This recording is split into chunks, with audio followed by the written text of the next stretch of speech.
Kaixo danoi, ongi etorri Galdegastera.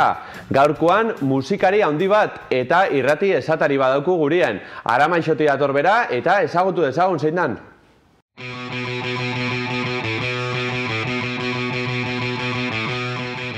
Aramaio aldera egingo dugu gaurko saioan, izan ere, bertakoa da, gure gonbidatua, Sara Alonso.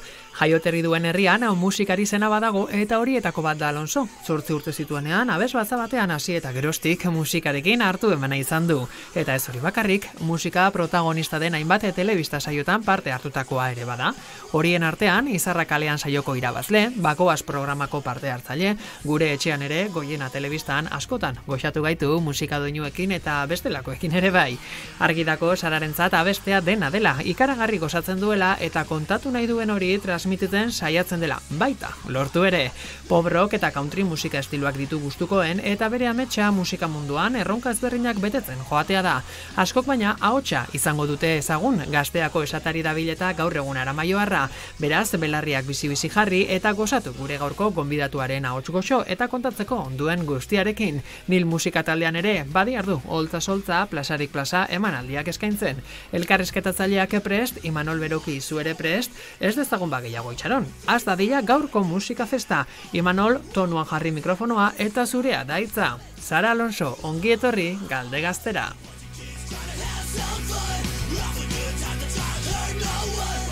Kaixo, Sara, ze moduz? Kaixo, ondo, eskerrik asko gonbidatzearen. Bueno, gaurkoan gurekin ditugu elkarreziko ikasliak, Ane, Mariana eta Sara etorri die zeuri galderak itxera, eta kontrolien berriz Lukene, Gisenia eta Estefani ditugu, eta bueno, zeuri galderak itxeko prest etorri die. Oso ondo. Zan eskak? Bai.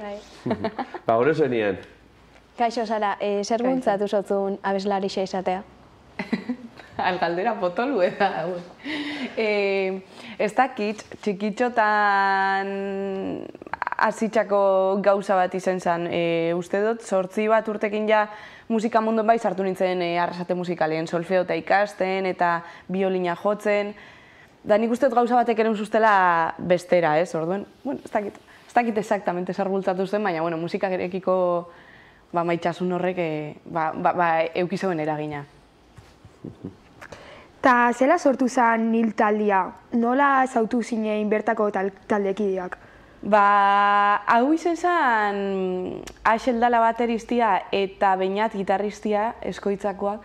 Bixen artien adostutako gauza moduko bat izan zen, bakoitza enkargauzan beste taldekide bat topetan, eta holaxe sortu zen apur bat. Beñatek niri datze itxusten Instagrametik, eta Axelek Xabiri, kasuntan bajistia, eta holaxe, geratu gitzen, eta zauztien, gure guin estilo ontako zer, baina ez dakigu zer aldan urten, torri lokalera egun baten, eta probetan du, ze urten leiken, eta zigitzen hor trasteetan, egixe, hasierak oso horrexak ez dizeten, eta batzutan ez dakitzu behar ondo nora joan bizaren, eta norutza zoiesen, baina zigitzen horre kuartelien, atxabaltan, politxo, eta holaxe, apur bat...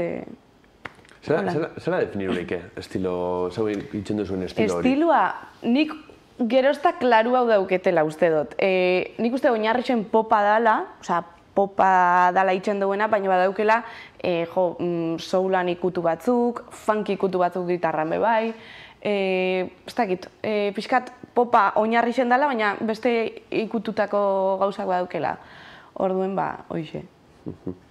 Oso ondo, nundi dator taldean izena, ez da samurra izango musika taldeari izena jartia? Ez da samurra, eta, de hecho, indala gutxi egon gitzen honena berbetan, ez dakit nun, azkenean, gaur egun talde batei izena jarteko, kriston ikerketa inbiozula Spotifyen, interneten ikusteko ez dauela beste talde bat izen igualakin, azkenean zure izen propio aukitzeko, ez?